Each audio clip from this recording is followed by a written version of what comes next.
virtue of letters.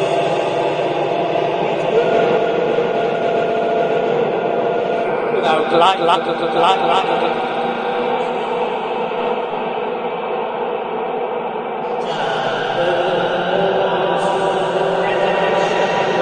arts and sciences demonstrate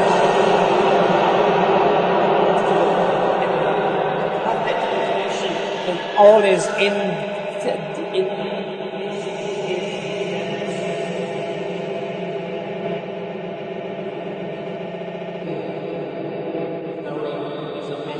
uttering the truth without knowing it is the dead teaching the living.